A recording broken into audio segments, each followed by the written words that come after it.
ஓம் சக்தி பராசக்தி.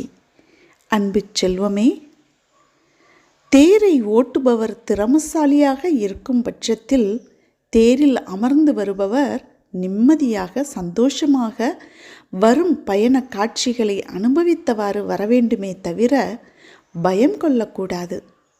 உனது வாழ்க்கை என்னும் தேரை ஓட்டுபவள் இந்த சமயபுர மாரியம்மன். எனது திறமை மீது நம்பிக்கை வைத்து நீ நிம்மதியாக இருக்க வேண்டுமே தவிர கலங்கக்கூடாது. ஆனால் நீயோ சிறு சிறு மேடு பள்ளத்தில் தேர் ஏறி இறங்குவதற்கெல்லாம் கலங்குகிறாய். நான் ஓட்டிக்கொண்டிருக்கிறேன், அது என் பொறுப்பு. நீ நிம்மதியாக அமைதியாக சந்தோஷமாக வரும் பயணத்தில் வரும் சந்தோஷமான காட்சிகளை அனுபவித்து ரசித்து கொண்டு வா. என் மீது நம்பிக்கை வை. நீ நல்ல நிலையில் இருக்கும் பொழுது உன்னை அனைவரும் மதிப்பார்கள். ஆனால் நீயோ இந்த சிறு சிறு துன்பங்களைக் கண்டு நம்பிக்கை இழந்திருக்கிறாய்.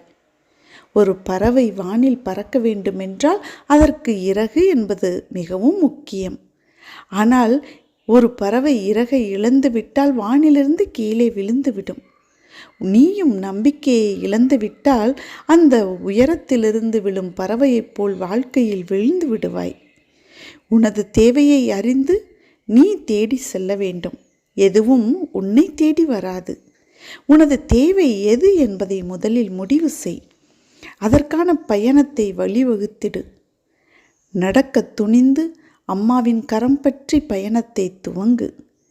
நீ எப்படி நடந்து கொள்ள முயற்சி செய்கிறாயோ அப்படித்தான் அனைத்தும் நடக்கும். நம்பிக்கையை மட்டும் இழந்து விடாதே. அதை ஒரு முறை இழந்துவிட்டால் மீண்டும் பெறுவது மிகவும் கடினம். போராட வேண்டிய அவசியம் இருந்தால் போராடு. தோல்விகள் உன்னை துரத்தினாலும் மீண்டும் மீண்டும் அதிலிருந்து முயல கற்றுக்கொள். எத்தனை முறை தோற்றாலும் ஒரு முறை நீ நிச்சயமாக ஜெயிப்பாய் என்ற நம்பிக்கை கொள். ஆனால் ஒவ்வொரு முறை தோற்கும் பொழுதும் ஒரு பாடத்தை கற்றுக்கொள்கிறாய் என்பதை நினைவில் கொள். தோல்வி என்பது சிறு விஷயம்தான். தோற்றால் மீண்டும் ஜெயிக்க வாய்ப்பிருக்கிறது என்று நம்பிக்கை கொள். தோற்றுவிட்டால் வாழ்வே முடிந்துவிட்டது என்று முடங்கிவிடாதே. தோற்கும் பொழுது ஒவ்வொரு படியாக நீ ஏற கற்றுக்கொண்டிருக்கிறாய். அம்மா உன்னை காப்பாற்றி கொண்டிருக்கிறேன் என்பதை உணர்ந்து கொள். ஜெயிப்பவருக்கு மட்டும்தான் இங்கே தெய்வ சக்தி துணை இருக்கிறது என்று இல்லை. தோற்பவருக்கும் அடுத்த முயற்சி செய்ய துணையிருப்பது அதே தெய்வ சக்தி தான். இல்லை என்றால் அவர் இருந்த இடம் தெரியாமல் காணாமல் போயிருப்பர். உனது ஒவ்வொரு கஷ்டத்திலிருந்தும் நீ மீண்டு வரும்பொழுதும் நினைவில் கொள், உனது அம்மா உனது பக்கத்தில் இருக்கிறேன் என்று. தவறான பாதையை நோக்கி செல்லாதே தங்கமே. ஒன்றை பெறுவதற்கு ஒன்றை இழக்க வேண்டும். அதை நீ விட்டு கொடுத்தால்தான் அதைவிட மிக பெரியது ஒன்று உனக்கு கிடைக்கும். உன்னுடைய சோதனை காலம் இது. அதனால்தான் உன்னை அது வாட்டுகிறது. கவலைப்படாதே, நான் இருக்கிறேன். இந்த சமயபுரத்து மாரியம்மன் இருக்கிறேன். நீ நினைத்து கொண்டிருக்கும் காரியம் விரைவில் நிறைவேறப் போகிறது. மீண்டும் உயரப்போகிறாய். உன்னை நான் ஒருபோதும் கைவிட மாட்டேன். உன்னை நான் வழிநடத்தி அழைத்துச் செல்கிறேன் தங்கமே. உன்னை கண்டிக்கும் உரிமை இந்த மாரியம்மனுக்கு மட்டும்தான் இருக்கிறது. விட்டு விடுவேனா? காத்திரு. இழந்ததை மீண்டும் உனக்கு தருவேன்.